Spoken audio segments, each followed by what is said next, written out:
왜 의심하였느냐라는 제목으로 하나님의 말씀 전가하겠습니다. 예수님께서 계속해서 천국에 대해서 여러 가지 비유를 들어서 말씀하고 계신데요. 그런데 그 비유들이 모두 일관된 의미를 가지고 있습니다. 오늘은 지난 시간에 이어서 마태복음 13장 36절 말씀부터 보겠습니다. 36절부터 43절은 앞에서 우리가 가라지 비유를 살펴봤었죠. 그 가라지 비유에 대한 설명을 예수님께서 직접 해주십니다. 지난 주일에 설명을 들었던 부분이기 때문에 간단히 읽으면서 넘어가도록 하겠습니다. 자, 36절 말씀 보십시오. 이에 예수께서 무리를 떠나사 집에 들어가시니 제자들이 나와 이르되 밭의 가라지 비유를 우리에게 설명하여 주소서. 가라지 비유를 예수님께서 13장 24절에서 30절까지 말씀하셨는데요. 제자들이 궁금해하니까 예수님께서 설명을 다시 해주십니다. 자, 37절 말씀에 대답하여 이르시되 좋은 씨를 뿌리는 이는 인자요 좋은 씨를 뿌리는 이는 예수님이요 밭은 세상이요 좋은 씨는 천국의 아들들이요. 이 천국의 아들들은 선택받은 하나님의 백성들, 우리 성도들을 이야기하는 겁니다. 그래서 선택받았다라는 것은 선택받지 못한 사람도 있다는 겁니다. 하나님의 진리의 말씀이 깨달아지는 것이 허락된 사람이 있고 허락되지 않은 사람이 있습니다. 다시 말하면 선택받은 사람이 있고 선택받지 못한 사람이 있습니다. 그리고 이것을 이제 좀 더 신학적으로 생각하면요, 이러한 선택권이 내가 선택한 것 같지만은 사실은 하나님께서 우리를 선택해 주신 겁니다. 그래서 더 가치가 있는 것이죠. 자, 38절 하반절 계속 보시면 가라지는 악한 자 마귀의 아들들이요 가라지를 뿌리는 수는 마귀요 주수대는 세상의 끝이요 주수꾼은 천사들이니 그런즉 가라지를 거두어 불에 사르는 것 같이 세상 끝에도 그러하리라. 결국 이 가라지는 최후의 심판을 받게 될 것이고 지옥불에 떨어지게 될 것이다 라고 말씀하십니다. 자, 41절 말씀 보십시오. 인자가 그 천사들을 보내리니 마지막 때에 이제 세상 끝날에 천사들을 보내리니 그들이 그 나라에서 모든 넘어지게 하는 것. 오늘날 마귀와 귀신들이 하나님의 백성들을 넘어뜨리려고 애를 쓰고 있습니다. 수많은 사람들이 그들의 유혹에 넘어지고 있습니다. 자, 그래서 넘어지게 하는 자들, 죄를 짓도록 유혹하는 자들과 또 불법을 행하는 자들을 거두어내어 풀무불, 지옥불에 던져 넣으리니 거기서 울며 이를 갈게 되리라. 울며 이를 갈게 되리라. 최고의 고통과 최고의 슬픔을 표현한 겁니다. 자, 43절 말씀 보십시오. 그때 여인들은 자기 아버지 나라 천국에서 해와같이 빛나리라. 귀 있는 자들, 들을 귀 있는 자들은 들으라. 그래서 우리가 마지막에 다가올수록 이 말씀을 더욱더 꼭 붙잡고 나아가야 됩니다. 자, 이제 44절부터 50절까지는 44절부터 50절까지는 세 가지 비유가 나오는데요. 예수님께서 계속해서 천국의 비밀에 대해서 말씀하고 계십니다. 자, 44절 말씀 보십시오. 천국은 마치 밭에 감추인 보화와 같으니 사람이 이를 발견한 후 숨겨두고 기뻐하며 돌아가서 자기의 소유를 다 팔아 그 밭을 사느니라. 이 예수님께서 지금 이 밭에 감추인 보화 비유를 드신 배경에 대해서 제가 지난 그 신구약 중간사 때 간단하게 말씀드렸었죠. 다시 말씀을 드리면은 그 신구약 중간사 때 이제 헬라의 남왕국 돌레미 왕조와 북왕국 셀류커스 왕조 간에 150년 동안 전쟁이 있었습니다. 그때 그 중간에 위치한 이스라엘이 엄청난 고통을 당하게 됩니다. 자, 그래서 이제 당시에 그 보물을 이 두 왕국이 서로 이제 싸움을 하고 가면서 내려가면서 약탈해가고 또 돌아가면서 약탈해가고 하니까요.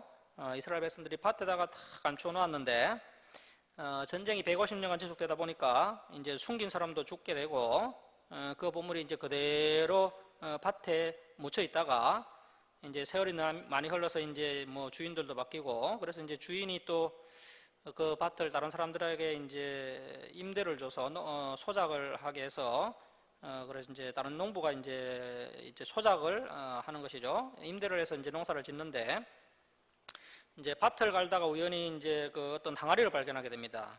그 항아리를 보니까 그 항아리 속에 엄청난 보물이 묻혀 있는 것이죠. 보물이 들어있는 것입니다. 그래서 이제 그것을 발견하고는 그것을 다시 이제 묻어놓고 자신의 모든 소유를 다 팔아서 그 밭을 샀습니다. 왜냐하면 그 당시에 그 법은 그 숨겨진 보물의 소유권이 밭 임자에게 있다 이렇게 되어 있기 때문에 이 농부가 모든 소유를 팔아서 그 밭을 샀던 겁니다. 자, 그래서 예수님께서 이러한 비유를 드신 것은 천국은 침노하는 자의 것이고 천국을 침노하기 위해서는 이러한 적극적인 자세 그리고 대가지불이 반드시 필요하다는 겁니다. 물론 결론을 말씀드리면요, 우리가 천국 가는 것은 사실 우리의 노력으로 하는 것은 아닙니다. 전적으로 하나님의 은혜, 예수님의 공로로 가는 것이지만 그 과정 가운데 우리 성도들은 우리의 삶 가운데 이 교훈을 반드시 적용해서 실천해야 합니다. 자, 그래서 우리가 천국을 소유하기 위해서는 정말 적극적인 자세와 대가지불이 필요하다는 겁니다. 그래서 천국에 접속된 사람들, 들을 기가 허락된 사람은 예수님이 비유로 이 천국을 설명해 주실 때 이 천국이 더 잘 이해가 되고 더 사모하게 되지만 들을 기가 허락되지 않은 사람들은 이 말씀이 전혀 이해가 되지 않습니다.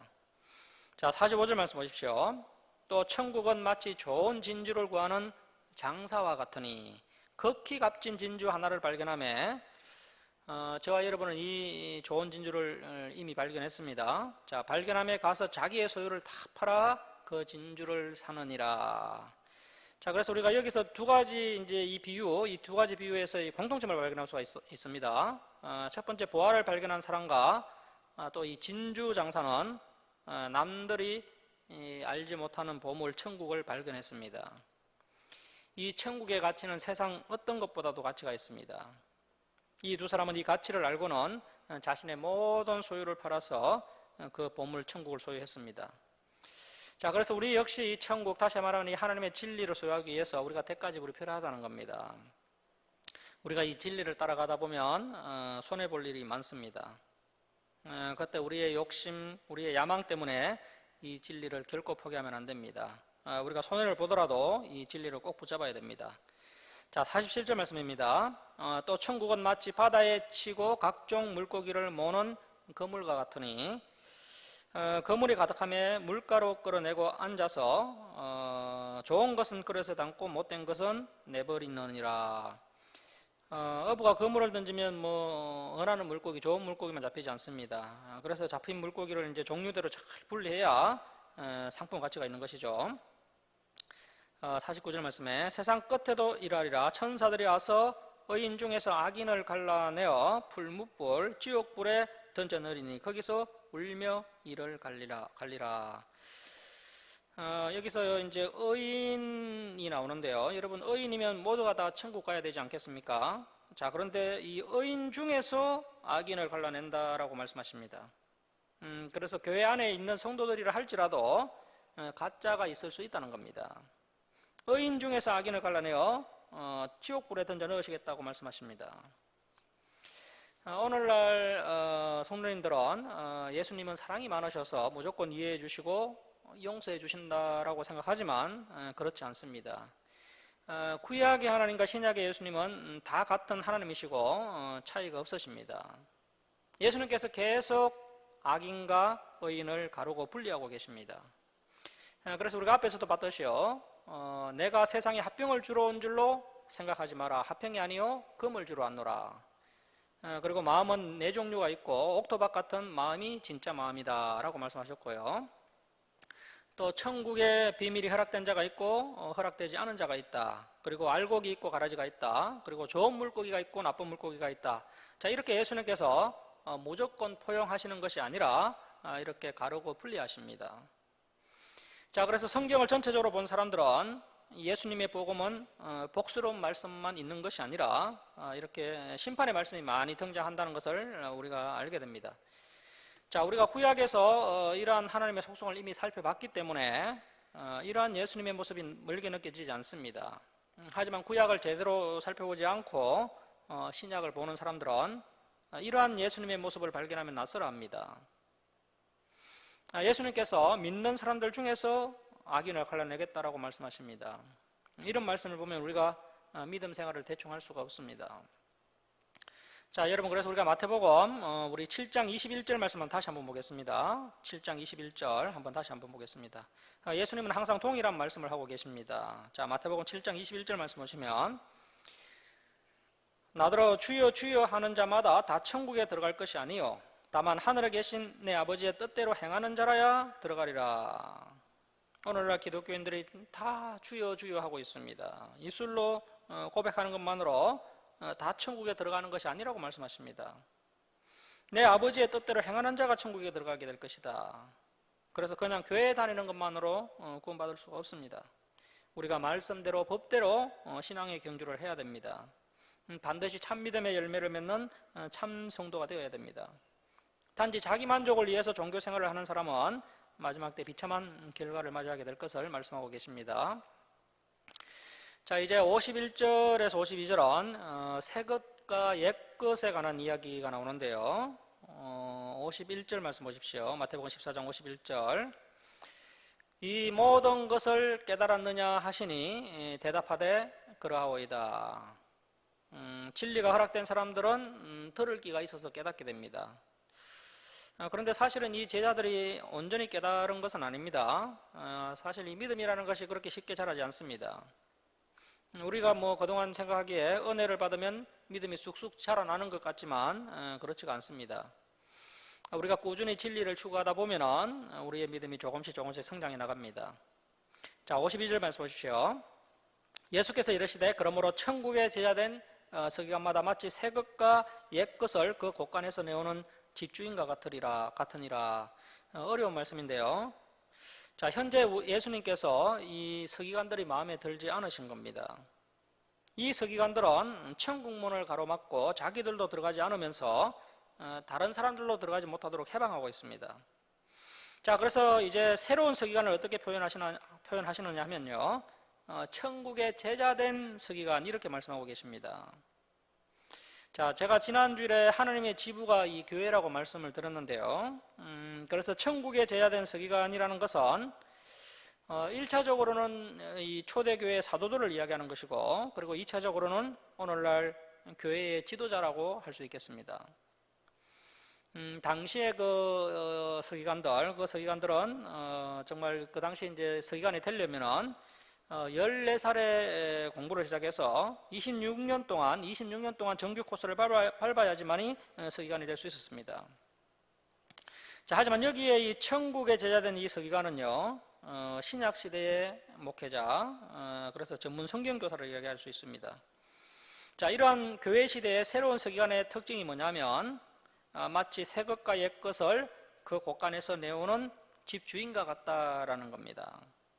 자, 여기서 새 것은 새 언약, 신약을 이야기하는 것이고요. 옛 것은 옛 언약, 구약입니다.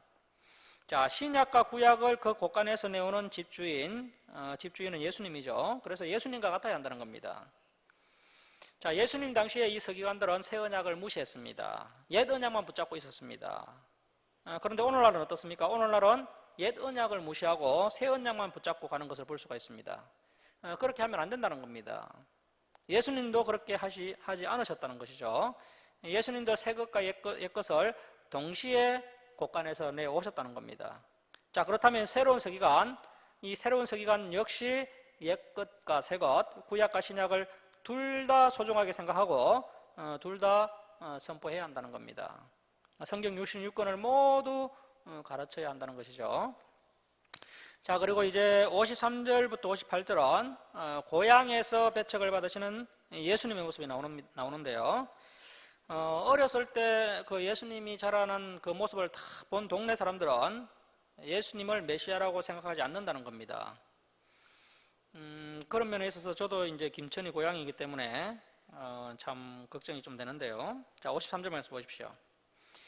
예수께서 이 모든 비유를 마치신 후에 그곳을 떠나서 고향 갈릴리 나사렛으로 돌아가서 그들의 해당해서 가르치시니 그들이 놀라 이르되, 이 고향 사람들이요 예수님의 말씀을 듣고 놀랍니다.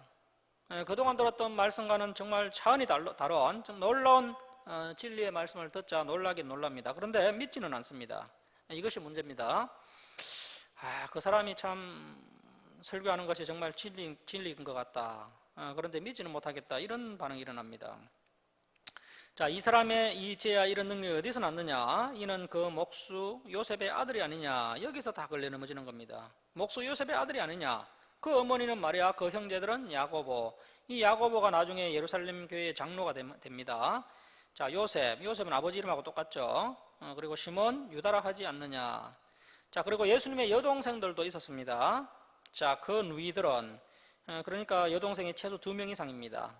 누이들은 다 우리와 함께 있지 아니하냐? 그런즉 이 사람의 이 모든 것이 어디서 났느냐 하고, 이 사람들이 놀랄 뿐이지 믿지는 않습니다. 이 교회 생활은 믿음이 바탕이 되어야 하는데요, 예수님을 안 믿는 사람이 어떻게 하나님을 믿겠습니까? 자, 그래서 옆에 있는 우리의 동역자들, 하나님께서 세우신 주의 종도를 믿지 못하면 어떻게 보이지 않는 하나님을 믿을 수 있겠습니까? 자, 그래서 이제 이 사람들이 예수님을 배척하는데요, 57절 말씀 보십시오. 예수를 배척한지라 예수께서 그들에게 말씀하시되 선지자가 자기 고향과 자기 집 외에서는 존경을 받지 않음이 없느니라 하시고, 그들이 믿지 않음으로 말미암아 거기서 많은 능력을 행하지 아니하시니라. 믿지도 않고 자꾸 배척을 하는 곳에서는 에너지 낭비할 필요가 없습니다. 발에 먼지를 털어버리고 진리가 통하는 곳에 가서 사역을 하면 되는 겁니다. 자, 이제 14장으로 가겠습니다. 14장 1절부터 12절은 세례 요한의 죽음이 나옵니다. 자, 1절 말씀 보십시오. 그때 분봉왕 헤롯이 예수의 소문을 듣고, 제가 이제 신구약 중간사 때 헤롯 안가에 대해서 간단하게 설명드렸었는데요, 다시 한번 간단히 설명드리면은, 그 헤롯 안티파트의 아들이 헤롯 대왕입니다. 예수님께서 태어나셨을 때 2살 아래 아기를 다 죽이라고 명령했던 그 사람이 바로 이 헤롯 대왕입니다. 이 헤롯 대왕에게는 여러 명의 아들이 있었습니다. 이 헤롯 대왕은 부인들도 많았고요, 자식들도 많았습니다. 그래서 이 헤롯 대왕의 아들들이 나중에 이 팔레스타인 땅을 나누어서 다스리게 되는데요. 자, 그래서 이 분봉왕은요, 전체 왕이 아니고 지역왕이라는 뜻입니다. 지역왕. 이 분봉왕 헤롯은 헤롯 안디바라는 사람입니다. 헤롯 안디바. 그런데 성경에는 그냥 헤롯이라고 해놔서요, 이런 역사를 잘 모르면 헷갈리게 되는 것이죠. 자, 이 분봉왕 헤롯 안디바는 갈릴리아 베레아라는 그런 지역을 다스리고 있는 그런 분봉왕입니다. 자, 헤롯 안디바가 이제 예수의 소문을 듣습니다. 자, 2절 말씀 보십시오. 그 신하들에게 이르되 이는 세례 요한이라. 자, 왜 이런 이야기를 하느냐 하면요, 이 헤롯 안디바가 양심에 자꾸 걸리는 것이 있기 때문에 그렇습니다. 왜냐하면 이 사람이 세례 요한을 죽였기 때문이죠. 자, 그가 죽은 자 가운데서 살아났으니 그러므로 이런 능력이 그 속에서 역사하는도다 하더라. 이 세례 요한이 감옥에 들어갔다가 그만 이 헤롯 안디바에게 죽은 겁니다. 이 헤롯 안디바가 요한을 죽였는데 그것이 얼마나 죄책감이 들었던지요, 그 죄책감이 이제는 두려움으로 변해 있는 그런 상태입니다. 자, 그래서 예수님의 소문을 듣자마자 갑자기 이는 세례 요한이다, 세례 요한이 살아난 것이다, 이런 반응을 하고 있습니다. 이 헤롯 안디바는 아주 악한 사람입니다. 헤롯 안가 출신답게 이제 악독한 사람이고 아주 또 비열한 사람이고 또 아부에 아주 능한 사람입니다. 그래서 이 사람이 이제 로마에 얼마나 아부를 잘 했는지요, 로마까지 다 구워 삶아 버렸습니다. 자, 3절 말씀 보시면 전에 이런 일이 있었다 하면서 이제 세례 요한이 어떻게 죽었는지를 설명하고 있습니다. 자, 전에 헤롯 안디바가 그 동생 빌립, 이 빌립은 헤롯 빌립입니다. 헤롯 빌립. 역시 이제 헤롯 대왕의 아들인데요. 동생 헤롯 빌립의 아내 헤로디아의 일로 요한을 잡아 결박하여 옥에 가두었으니. 자, 그래서 헤롯 안디바, 헤롯 빌립은 둘 다 이제 헤롯 대왕의 아들들인데요. 앞에서 잠깐 언급했던 것처럼 이 헤롯 대왕은 아내가 많았습니다. 공식적인 아내만 5명이었습니다. 그 이제 첫째는 도리스, 이제 마리안느 1세, 마리안느 2세, 언니 동생을 동시에 부인으로 맞이했습니다. 그리고 말다케, 그리고 이제 클레오파트라, 이렇게 해서 5명이 공식적인 부인이 이렇게 있는데요. 그 뒤에도 또 많은 아내를 맞이했다고 합니다. 자, 그래서 이 헤롯 안디바는 이제 4번째 부인 말다케의 아들입니다. 헤롯 안디바는 4번째 말다케의 아들이고요. 헤롯 빌립은 3번째 마리안느 2세의 아들입니다. 이 마리안느 2세는 대제사장의 딸이라고 합니다. 헤롯이 얼마나 참 아부를 했는지요. 로마를 그래서 이제 구워 삶아 놓고 또 유대인 제사장 대제사장을 구워 삶아서 대제사장의 딸을 2명이나 부인으로 삼은 그런 정도였죠. 자, 그래서 이렇게 이제 헤롯 안디바와 헤롯 빌립은 이제 아버지는 헤롯 대왕으로 똑같지만 엄마는 다릅니다. 자, 이 헤롯 안디바가 자기 이복 동생 이제 헤롯 빌립의 아내를 만나게 되는데요. 헤롯 안디바가 자기 이복 동생 헤롯 빌립이 통치하는 그 지역에 가서 우연히 이제 제수 씨를 만나게 됩니다. 그런데 그 제수 씨에게 한눈에 반해버립니다. 그런데 한 명만 반한 것이 아니고 둘 다 서로 반해서요. 불륜을 저지르게 됩니다.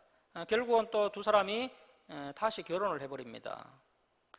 자, 그래서 이 헤롯 안디바가 제수 씨와 바람이 나서 결혼을 하게 되고요. 이런 모습을 본 세례 요한이 가만히 있을 사람이 아니죠. 자, 그래서 세례 요한이 헤롯 안디바는 회개하라고 소리친 것이고 그 일로 인해서 이 세례 요한이 감옥에 갇히게 되었던 겁니다. 자, 4절 말씀 보시면 이런 요한이 헤롯에게 말하되 당신이 그 여자를 차지한 것이 옳지 않다 하였음이라. 자, 이런 이야기 하기가 쉽지 않죠. 힘 있는 사람 앞에서 그 사람의 잘못을 지적하는 것이 쉽지 않습니다. 하지만 요한은 죄를 보고 그냥 넘어가지 않습니다. 자, 5절 말씀 보시면 헤롯이 요한을 죽이려 하되 무리가 그를 선지자로 여김으로 그들을 두려워하더니 이 헤롯 안디바가요, 요한을 따르는 백성들의 여론을 두려워해서 세례 요한을 함부로 죽이지 못합니다. 자, 그런데 이 불륜을 함께 저질렀던 이 부인 헤로디아가 더 악독합니다. 자, 6절 말씀 보시면 마침 헤롯의 생일이 되어서 헤로디아의 딸이 연석 가운데서 춤을 추어 헤롯을 기쁘게 하니. 자, 이 헤로디아의 딸이 살로메인데요. 살로메. 헤롯 안디바와 헤로디아의 사이에서 낳은 딸은 아닙니다. 헤로디아가 데려온 딸입니다. 자, 헤로디아의 딸 살로메가 헤롯 안디바 앞에서 이제 성적으로 유혹하는 그런 음란한 춤을 추는 그런 분위기에 있는 겁니다. 오늘날 유명한 걸그룹들이 하나같이 이러한 춤을 추고 있는데요. 자, 그래서 이제 이러한 내용을 오페라로 만들었는데 살로메라는 유명한 오페라가 있습니다. 자, 그래서 7절 말씀 보시면요, 헤롯이 이제 술이 취해서 맹세로 그에게 무엇이든지 달라 하는 대로 주겠다고 약속하거늘 그가 제 어머니 헤로디아의 시킴을 듣고 이르되 세례 요한의 머리를 소반에 얹어 여기서 내게 주소서 하니. 이 헤로디아가 정말 악하죠. 자, 그래서 여러분 이 여성들에게 찍히면 정말 큰일 납니다. 그래서 정말 조심해야 됩니다. 자, 지금 이 헤로디아의 심리 상태가 매우 불안정합니다. 헤롯 안디바하고 불륜을 저질러서 결혼을 하긴 했는데 그래서 이제 그 불륜을 세례 요한이 공개적으로 책망하자 이 세례 요한이 너무 미운 겁니다. 그리고 또 자신과 눈이 맞아서 이 불륜을 저지른 이 헤롯 안디바가 이제 세월이 흐르자 자신을 향한 애정이 다 식어버리게 되고 오히려 자신의 딸에게 이런 음욕을 품는다는 것을 이 헤로디아가 느낀 겁니다. 자, 그래서 이제 세례 요한만 미운 것이 아니라 이 헤롯 안디바도 미운 겁니다.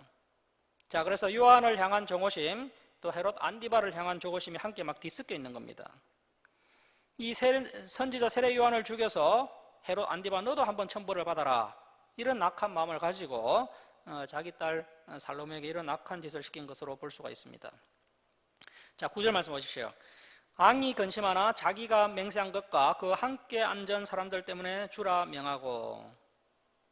항상 다른 사람들 눈치 보고 체면 때문에 이런 문제들이 일어나는 겁니다. 하나님 때문에 그렇게 하지 못하겠다, 이렇게 하나님의 눈치를 봐야 하는데요, 하나님 눈치는 안 보고 사람들 눈치를 봅니다. 자, 사람들 때문에 주라 명하고 10절 말씀에 사람을 보내 옥에서 요한의 목을 베어 그 머리를 소반에 얹어서 그 소녀에게 주니 그가 자기 어머니에게로 가져가니라. 요한의 제자들이 와서 시체를 가져다가 장사하고 가서 예수께 아뢰니라. 자, 예수님께서 이 소식을 듣고 얼마나 마음이 아프셨겠습니까? 수많은 선지자가 일어났지만 가장 위대한 선지자였던 세례 요한이 이렇게 죽음을 맞이합니다. 이때 세례 요한의 나이가 한 30대 초반 정도였습니다. 짧은 생을 살았지만 그는 자신에게 주어진 하나님의 사명을 안수해낸 사람입니다. 자, 하나님께서 주신 사명을 안수해낸 사람. 예수님께서도 이제 33세에 돌아가시면서 내가 다 이루었다라고 말씀하셨습니다. 또 이 세례 요한도 자신의 사명을 다 안수했습니다. 물론 우리가 뭐 오래 살면 좋겠죠. 오래 살면 좋겠지만 더 중요한 것은 오래 사느냐 빨리 죽느냐 이것이 중요한 것이 아니라 사명을 안수했느냐 안 했느냐 이것이 더 중요합니다. 자, 이렇게 세례 요한이 죽으면서 이제 세례 요한의 제자들이 상당히 많았었는데요. 그 세례 요한의 제자들이 이제 예수님의 그 70인 제자 그룹 안으로 들어온 것 같습니다. 그래서 이 세례 요한은요, 하늘의 미랄과 같은 그런 사람이었습니다. 죽어서도 많은 열매를 남겼습니다. 자, 그래서 정말 진리를 추구하는 옥토 같은 사람이라면요, 30배, 60배, 70배, 30배, 60배, 100배 결실을 맺어야 하는데 이 세례 요한은 100배의 결실을 맺은 사람입니다. 자, 이제 13절 이하는 오병이어의 사건이 나오고 있습니다. 아주 유명한 말씀이죠. 우리 13절부터 15절까지 함께 읽겠습니다. 자, 시작. 예수께서 들으시고 배를 타고 떠나사 따로 빈들에 가시니 무리가 듣고 여러 고을로부터 걸어서 따라간지라. 예수께서 나오사 큰 무리를 보시고 불쌍히 여기사 그 중에 있는 병자를 고쳐 주시니라. 저녁이 되매 제자들이 나와 이르되 이곳은 빈들이요 때도 이미 저물었으니 무리를 보내어 마을에 들어가 먹을 것을 사 먹게 하소서. 자, 이 15절과 같은 이야기는요, 정말 당연하고 상식적인 이야기죠. 저녁이 되매 제자들이 나와 이르되 이곳은 빈들이요 때도 이미 저물었으니 무리를 보내어 마을에 들어가 먹을 것을 사 먹게 하소서. 자, 그런데 성경은요, 이것이 믿음의 소리가 아니라고 말씀하고 있습니다. 지금까지 예수님께서 수많은 병자를 고치셨습니다. 그리고 귀신 들린 자도 해방시켜 주셨고요. 심지어 죽은 자까지도 살리시는 것을 이 제자들은 직접 목격을 했습니다. 자, 그런데 제자들 앞에 닥친 문제, 지금 닥친 이 문제는 먹는 문제였습니다. 응식 문제입니다. 제자들이 다른 문제는 다 경험을 했지만요, 이 음식 문제, 먹는 문제는 예수님께서 과연 해결할 수 있겠나? 이러한 의심이 기본적으로 지금 기본적으로 깔려 있었던 겁니다. 자, 그래서 이 음식 문제만은 안 된다 이런 생각을 하였던 것입니다. 자, 그래서 이 제자들은요, 이런 생각이 있었던 것이죠. 첫 번째, 지금 있는 곳은 먹을 것을 구할 수 없는 빈들이다. 그리고 현재 20세 이상 남자들의 숫자만 5,000명, 여자, 어린아이 다 합치면 적어도 1만 명에서 2만 명 사이, 그 정도 많은 사람들이 있습니다. 자, 그렇게 많은 숫자를 절대로 먹일 수가 없다 이런 생각이 있었던 겁니다. 자, 이렇게 이제 지극히 평범한 인간적인 생각, 정말 수학적인 생각으로 이번 일을 판단하고 결론 짓고 있었습니다. 자, 여러분, 수학적으로 계산하면요, 주사랑교회가 세워질 수가 없습니다. 하지만 이 교회가요, 지금 세워지고 있고 성장하고 있습니다. 마치 누룩과 같이 보이지는 않지만 분명한 운동성을 가지고 엄밀하게 이 천국이 우리 교회를 통해서 확장되고 있습니다. 자, 그래서 수학적인 사고를 가지고 자꾸 판단하면 안 된다는 겁니다. 이런 수학적인 생각, 정형화된 생각이 이제 신학적인 생각으로, 믿음의 생각으로 성장해 가야 됩니다. 자, 그래서 그러한 믿음의 생각이 무모한 생각은 아니고요, 예수님이라면 이러한 문제를 해결할 수 있다는 겁니다. 자, 16절 말씀 보십시오. 예수께서 이르시되 갈 것 없다 너희가 먹을 것을 주라. 자, 여러분, 예수님께서 우리에게 갈 것 없다 너희가 먹을 것을 주라 이렇게 하시면 우리가 어떻게 반응하겠습니까? 과연 우리가 믿을 수 있겠습니까? 사실은 우리 스스로가 생각하기에 우리의 믿음이 좋다라고 착각을 하는데요, 그런데 우리가 이 성경을 보면 볼수록 우리의 믿음이 너무 형편없다는 것을 발견하게 됩니다. 자, 17절 말씀 보십시오. 제자들이 이르되 여기 우리에게 있는 것은 떡 5개와 물고기 2마리 뿐이니이다. 이르시되 그것을 내게 가져오라 하시고 무리를 명하여 잔디 위에 앉으시고 떡 5개와 물고기 2마리를 가지사 하늘을 우러러 축사 감사기도 하시고. 자, 여러분, 우리가 식사기도 할 때 너무 길게 기도하면 안 됩니다. 진실되게 하나님 참 감사합니다, 뭐 이 정도로 기도해도 됩니다. 자, 축사하시고 떡을 떼어 제자들에게 주심에 제자들이 무리에게 주니 다 배불리 먹고 남은 조각을 12바구니에 차게 거두었으며 먹은 사람은 여자와 어린이 외에 남자만 5,000명이나 되었더라. 그러니까 뭐 적게는 1만 명, 많게는 2만 명 정도의 사람이 있는 겁니다. 자, 일반적으로 이 오병이어의 사건을 교회에서 어떻게 설교하고 있습니까? 내가 가지고 있는 소중한 것, 나의 전부를 바치면 이러한 놀라운 기적이 일어난다. 이 핵심이 바치는 것에 있다는 것, 이것이 잘못된 겁니다. 자, 지금 메시아가 드러나야 되지 바치는 사람에게로 공로가 가면 안 되는 겁니다. 자, 그래서 바치는 것이 핵심이 아니고요, 그것을 가지고 먹이신 분, 예수님이 드러나야 됩니다. 물론 우리의 희생과 헌신이 모여서 기적이 일어나는 것은 맞습니다. 하지만 본문에서 그런 이야기를 하면요, 본문의 핵심이 흐려집니다. 자, 이 본문의 핵심은 우리가 주님과 함께 하면은 우리의 먹는 문제는 걱정하지 않아도 된다는 겁니다. 우리가 주님과 함께 하면 우리 주님은 먹는 문제 정도는 충분히 해결해 주시는 분이시다. 이런 교훈을 우리가 깨달아야 됩니다. 자, 그래서 이 본문은 우리에게 말씀하고 있습니다. 예수님은 하나님이시다. 하나님이시기 때문에 이러한 문제를 다 초월하고 계신다. 자, 여러분, 이스라엘 백성들이 출애굽을 때, 그때 광야 생활할 때를 기억하십니까? 하나님께서 40년간 매일 200만 명이 넘는 이스라엘 백성들에게 만나를 먹이셨습니다. 자, 그 하나님께서 지금 1만 명 먹이시는 것 아무것도 아니죠.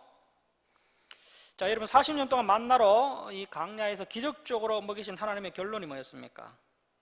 사람이 떡으로만 사는 것이 아니다. 하나님의 말씀에 한번 순종해봐라. 그러면 먹고 사는 문제 내가 다 책임져 줄 것이다. 그것이 40년 광야 생활의 결론입니다. 그래서 말씀을 붙잡고 살면 먹는 문제 같은 것은 걱정하지 않아도 된다는 겁니다. 이것이 결론입니다. 자, 이러한 교훈을 두고 오병이어를 바치면 기적이 일어난다, 이런 이야기 하면 안 된다는 겁니다. 자, 여러분, 이 문제가 얼마나 참 중요한지요, 마태복음 6장 19절 이하에서도 이와 비슷한 이야기가 나왔습니다. 오직 그의 나라와 그의 의를 구하라. 무엇을 먹을까, 무엇을 입을까, 무엇을 마실까, 이것은 이방인이나 구하는 것이 아니냐. 너희는 오직 그의 나라와 그의 의를 구하라. 이렇게 이야기하셨는데, 또 두 번째로 또 그와 비슷한 이야기가 나오고 있습니다. 자, 그리고 이제 마태복음 15장의 끝에 보시면요, 또 칠병이어가 나옵니다. 칠병이어로 4,000명을 먹이신 사건이 나오는데요. 그래서 이제 이 오병이어 사건은요, 사복음서 모두에 기록되어 있습니다. 그만큼 이 복음서에 많이 등장하고, 그만큼 여러 번 하나님께서 이 부분을 짚어주시는 이유가 무엇입니까? 그만큼 사람들이요, 이 먹고 사는 문제에 목을 메고 있기 때문에 그렇습니다. 먹고 사는 문제를 염려하고 지쳐가고 있습니다. 자, 그래서 예수님께서는 이것을 극복해야 한다는 겁니다. 그리고 주의 일을 하려면 무엇을 먹을까, 무엇을 마실까, 무엇을 입을까, 이 문제는 반드시 극복해야 될 기본적인 문제라는 겁니다. 자, 그래서 우리가 이 부분은 앞으로도 이제 계속 반복적으로 살펴보게 될 겁니다. 자, 우리가 이 주사랑교회가 앞으로 이제 진리를 추구해 나갈 때요, 정말 우리 성도님들이 이제 수학적인 사고방식에 갇혀서 이것은 안 된다라고 하지 않았으면 좋겠습니다. 정말 영의 눈을 가지고 우리가 믿음의 고백을 해야 됩니다. 자, 그리고 이제 32절부터 33절은 예수님께서 무리를 걸어오신 사건이 나옵니다. 이 본문을 읽고 또 은혜 받아서 직접 실습하면 안 됩니다. 바로 물에 빠집니다. 자, 22절 말씀 보십시오. 예수께서 적시 제자들을 재촉하사 분위기가 좀 이상하죠. 예수님께서 어지간하면 재촉하시는 분이 아니신데요, 지금 뭔가 마음이 바쁘십니다. 제자들을 재촉하사 자기가 무리를 보내는 동안에 배를 타고 앞서 건너편으로 가게 하시고, 예수님께서 제자들을 빨리 배 타고 갈릴리 바다 건너편으로 가라고 하십니다. 예수님께서 제자들을 무리에서 떼어내어서 갈릴리 바다 건너편으로 빨리 보내시는 이유가 있습니다. 자, 이 당시 기득권자들의 억압 때문에요, 이 가난한 자들, 소외받은 자들이 큰 어려움을 겪고 있었습니다. 자, 그런데 예수님께서 등장하셔서 이 지도자들을 책망하시고 갖가지 병자들을 고쳐주시고 또 귀신의 문제를 해결해 주시고 더욱이 이제는 먹고 사는 문제, 이 먹는 문제까지 해결해 주셨습니다. 당시 가난한 사람들 입장에서는요, 이 예수님이 큰 위안이 되는 겁니다. 자, 그래서 수많은 군중들이 예수님을 따르고 이제 예수님을 의지하게 됩니다. 자, 이렇게 이제 예수님을 향한 그 백성들의 마음이 최고조에 다다르게 되면서요, 백성들 가운데 이러한 마음이 싹트게 됩니다. 저 예수님을 우리나라의 임금으로 삼아야 되겠다, 이러한 분위기가 일어나게 됩니다. 자, 만약 이때 이 백성들 무리 가운데 이 12제자들까지 함께 합류한다면요, 자칫 잘못하면 쿠데타가 일어날 수가 있습니다. 지금 그런 긴박한 가운데 있었던 겁니다. 그래서 이제 정말 심각한 것은 이렇게 이제 1만 명에서 2만 명 정도의 사람들이 모였는데요. 이제 제자들까지 합류를 해서 합세해서 예수님을 정치적인 앙으로 모시자, 이러한 분위기가 막 폭발하게 되면은 앞으로 그 예수님의 사역에 큰 지장을 초래할 수가 있습니다. 예수님은 정치적인 메시아로 오신 것이 아니라 자신의 몸을 내주어서 죄로부터 인간을 구원하기 위해 오셨습니다. 자, 그래서 예수님의 그 본질적인 구속사역에 이 악영향을 끼칠 수 있기 때문에 이 오병이어 사건이 마무리되자마자 이 제자들과 백성들이 뭉치지 못하도록 이 제자들은 빨리 배 타고 갈릴리 바다 건너편으로 가라. 그리고 백성들은 빨리 집으로 돌아가라. 이렇게 하셨던 겁니다. 자, 23절 말씀 보십시오. 무리를 보내신 후에 기도하러 따로 산에 올라가시니라. 우리 예수님은 절대 초심을 잃지 않으십니다. 보통 사람 같으면 한 2만 명 정도 따라오면 정신을 못 차리겠죠. 너무 좋아서 막 교만해져가지고 우쭐거리면서 정신을 차리지 못합니다. 자, 그때 예수님께서는 초심을 잃지 않으시고 홀로 산에 올라가셔서 기도를 드립니다. 저물 거기 혼자 계시더니. 자, 그래서 이러한 예수님의 모습을 오늘날 지도자들이 본받아야 될 부분입니다. 지도자들은 혼자 있는 것을 좋아해야 됩니다. 자, 24절 말씀 보십시오. 배가 이미 육지에서 술이나 떠나서 사람이 거스름으로 물결로 말미암아 고난을 당하더라. 자, 예수님께서는 그때 이제 산에서 기도하고 계셨지만 하나님이시다 보니까요, 이 제자들의 상황을 다 알고 계셨습니다. 제자들이 갈릴리 바다 한복판에서 이 풍랑을 만나서 고생을 하고 있는 것을 알고 계셨습니다. 자, 25절 말씀 보십시오. 밤 사경은 새벽 3시에서 6시 사이입니다. 3시에서 6시 사이에 아주 캄캄한 새벽에 예수께서 바다 위로 걸어서 제자들에게 오시니 제자들이 그가 바다 위로 걸어오심을 보고 놀라 유령이라 하며 무서워하여 소리 지르거늘. 지금 이 예수님의 제자들이 나이가 한 30세 안팎 정도 이루어진 그런 남자 장정들 아닙니까? 그 남자 장정들이 12명이나 모여 있는데요. 무리를 걸어오시는 그 예수님의 모습을 보고 놀라서 유령이라고 소리를 질렀습니다. 이 제자들이 예수님을 따르고 있지만 아직도 여전히 이 영적인 세계에 대해서 제대로 인식을 하지 못하고 있습니다. 제자들이 예수님과 함께한 지가 한 1년 반 정도가 지난 것 같은데요. 1년 반 가까이 예수님께 배웠으면 이제 믿음이 엄청나게 성장해야 하는데, 이 인격체인 사람이 그렇게 빨리 믿음이 성장하지 않는다는 것을 이 본문을 통해서 우리가 알 수가 있습니다. 그래서 정말 시간이 가야 되고요. 또 여러 가지 연단을 통해서 서서히 견고한 믿음의 사람으로 성장할 수 있다는 것을 우리가 확인할 수가 있습니다. 자, 27절 말씀 보시면은 예수께서 적시 이르시되 안심하라 나니 두려워하지 말라. 베드로가 대답하여 이르되 주여 만일 주님이시거든 나를 명하사 무리로 오라 하소서 하니. 참 대단한 고백입니다. 그러면 이 베드로가 예수님이 메시아이심을 알아봤다는 것이죠. 자, 그래서 예수님이라면 나를 무리로 걷게 할 수 있겠다, 이런 믿음이 있었던 겁니다. 보통 사람 같으면 어떻게 사람이 무리를 걸을 수 있지 하면서 놀라기만 할 건데요. 그런데 베드로는 주여 만일 주님이시거든 나를 명하사 무리로 오라 하소서. 이 베드로의 적극성은요, 창세 이후에 최고의 적극성을 가지고 있습니다. 자, 그런데 베드로의 이 적극성은 무모하지가 않습니다. 주님을 향한 적극성입니다.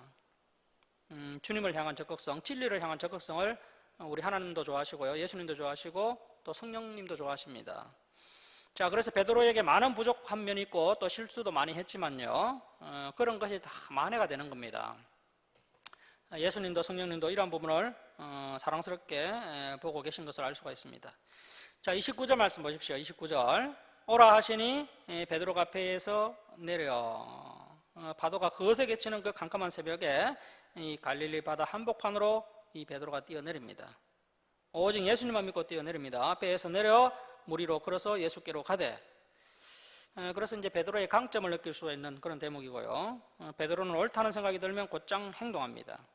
이 베드로는 단순하고 순수하고 적극적인 인물입니다. 이런 부분을 우리가 본받아야 됩니다. 오늘날 현대인들은 베드로와는 범사에 다릅니다. 오늘날 현대인들은 복잡합니다. 자, 그래서 우리 주사랑교회에서 이 믿음 생활을 하려면 우리가 단순해져야 됩니다. 잘라낼 것은 잘라내야 됩니다. 단순해야 믿음 생활을 할 수 있고 주님의 일을 할 수가 있습니다. 하지만 오늘날 현대인들은 너무 복잡합니다. 그리고 적극적이지가 않습니다. 소극적입니다. 그리고 순수하지도 않습니다. 계산적입니다. 자, 그러나 베드로는 단순하고 적극적이고 순수했습니다. 자, 이 베드로가 처음에는 잘 걸어갔습니다. 걸어가다가 자 30절 말씀 보십시오. 바람을 보고 무서워 빠져가는지라 소리질러 이르되 주여 나를 구원하소서 하니 예수께서 즉시 손을 내밀어 그를 붙잡으시며 이르시되 믿음이 작은 자여 왜 의심하였느냐 하시고. 자, 우리는 지금 이 베드로의 믿음에 감탄하고 있는데요, 예수님께서는 믿음이 작은 자여 왜 의심하였느냐라고 말씀하십니다. 자, 여러분, 그렇다면 오늘날 주님께서 우리의 믿음을 어떻게 평가하고 계실까요? 아마 저와 여러분도 뭐 별로 좋은 소리 듣지 못할 겁니다. 자, 그래서 우리가 지금부터라도 우리의 믿음을 부단히 성장시켜 나가야 됩니다. 하지만 이 신믿음이라는 것이 정말 쉽게 자라지 않습니다. 우리가 죽을 똥 살똥해야 겨자씨 하늘만큼 믿음이 성장할까 말까입니다. 자, 그래서 우리의 목표는요, 우리의 믿음의 목표는 겨자씨 하늘만큼의 믿음입니다.